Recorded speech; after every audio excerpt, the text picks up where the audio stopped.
అనాదిగా ఈ సృష్టి ఎప్పుడు ప్రారంభమైంది? సృష్టి ఎలా నడుస్తోంది? సమస్త సృష్టిలో కర్తవ్య నిర్వహణ ఏ విధంగా జరుగుతోంది?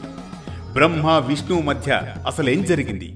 ఈ ప్రశ్నలకు సమాధానం చెప్పే అనగనగాలోని పవిత్రమైన పౌరాణిక ఘట్టమే అహంకారాన్ని చీల్చిన అనంత దీపం, సత్యంగా వెలిగిన శివతత్వం, లింగోద్భవం.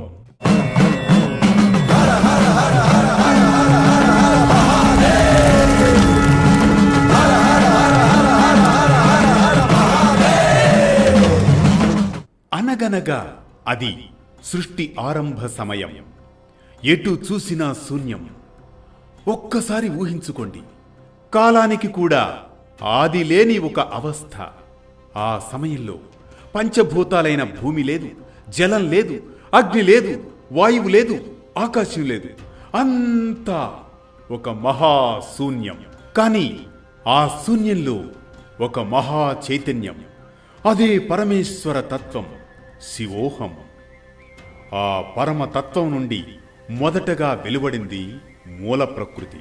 ఆ ప్రకృతిలోని 3 గుణాలు, సత్వరజస్తమో గుణాలు క్రమంగా ఓ కదలిక తెచ్చాయి.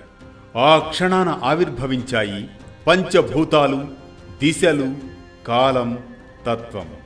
ఆ ప్రకృతి చలనంతోనే సృష్టి కోసం 2 శక్తులు ఉద్భవించాయి. ఆ శక్తులే సృష్టికర్త బ్రహ్మదేవుడు, స్థితికారకుడు శ్రీ మహావిష్ణువు. ఇద్దరూ తమ తమ కర్తవ్యాలను ప్రారంభించడం మొదలుపెట్టారు. కాలక్రమంలో అంతరంగంలో ఒక భావన, అదే నేనెవరు. సృష్టి కొనసాగుతోంది, కానీ సృష్టికర్తలు ఎవరో స్పష్టంగా తెలియని స్థితి. ఆ సమయంలో బ్రహ్మ తన కమలాసనంపై విస్తారమైన సృష్టిని దర్శించి సంతృప్తి చెందుతాడు. తాను సృష్టించిన లోకాలు, జీవజాతులు, గణాలు అన్నీ చక్కగా నడుస్తున్నాయని చూసి తనలో తనకే ఒక భావం కలుగుతుంది. అదే నేనే సర్వాధికుడు అనే భావం. ఈ సృష్టికి ఆధారం నేనే. అలా మొదలైంది మొదటి భావన మదిలో. ఇలా ఉండగా ఒకనాడు వైకుంఠానికి వెళతాడు బ్రహ్మ. రాకుమారా, అంతా క్షేమమేనా అని కుశల ప్రశ్నలు వేస్తాడు శ్రీ మహావిష్ణు. ఎవరు నువ్వు? ఈ జగత్తు సృష్టికర్తనే ప్రశ్నిస్తున్నావు, కుశల ప్రశ్నలు వేస్తున్నావు. నా మనస్సులో ఉద్భవించిన సంకల్పమే ఈ భూలోకం, ఆకాశం, సజీవ జగత్తు. అంతేకాదు, నేనే ఈ విశ్వానికి కర్త. నాకు మించిందేదీ లేదు, ఎవరూ లేరు అన్నట్లు నువ్వెవరు అని బ్రహ్మ ప్రశ్నించగా, బ్రహ్మ, నీవు నా పుత్రుడివయ్యా. నీవు సృష్టికర్తవి కూడా. నీ శక్తి గొప్పది, అందులో సందేహమే లేదు. కానీ ఆ సృష్టి కొనసాగేందుకు స్థితి కావాలి. సృష్టి తరువాత జీవులు నిలవాలంటే నేను వారిలో ప్రాణం, సమత, క్రమం ఇస్తున్నాను. కానీ ఆ సృష్టి కొనసాగేందుకు స్థితి కావాలి. ఆ స్థితిని నేనే నిర్వహిస్తున్నాను. సృష్టి తర్వాత జీవులు నిలవాలంటే నేను వారిలో ప్రాణం, సమత, క్రమం ఇస్తున్నాను. నేను నీ పుత్రుడినా? నేనే సృష్టికర్తనైనప్పుడు నాకన్నా గొప్పవారు ఎవరుంటారు? అయినా సృష్టి లేకుండా స్థితి ఎందులకు? సృష్టించేది నేను. నేను సృష్టిస్తేనే కదా నువ్వు కాపాడేది. అలా కాదు బ్రహ్మ, నీవు సృష్టించేది నా యోగమాయ వల్లే.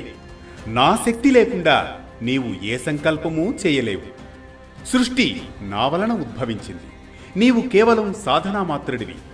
ఇలా ఒక్కొక్కరు ఒక్కొక్క వాదోపవాదాలు చేస్తూ ఉండగా ఇద్దరి మధ్య నేనే మూలం, నేనే మూలం అనే తర్క యుద్ధం మొదలవుతుంది. దీంతో సృష్టి స్తంభించినంత పని అయిపోతుంది. బ్రహ్మ అహంకారం, శ్రీ మహావిష్ణువు దృఢత్వంతో సృష్టిలో అగాధం ఏర్పడుతుంది.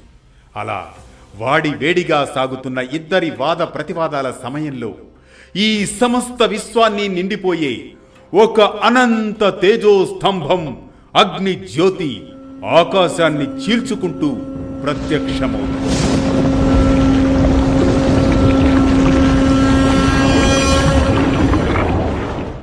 ఆ క్షణంలో ఇరువురిలో మళ్లీ ఓ సందేహ జ్వాల. ఏమిటి తేజస్తంభం, అగ్నిజ్యోతి? ఎక్కడిది? ఎవరిది ఏ మూలాన్ని నుంచి వచ్చింది? అదే ప్రశ్న వారిద్దరిని ఆలోచనల్లో పడవేస్తాయి. అహంభావం సత్యాన్ని ఎదుర్కొనే దశలో బ్రహ్మ శ్రీ మహావిష్ణువు ముందు ప్రత్యక్షమైన ఆ జ్యోతిర్లింగం, ఆ క్షణాన ఉద్భవించిందే ఆ పరమేశ్వరుని లింగం. అదే లింగోద్భవం.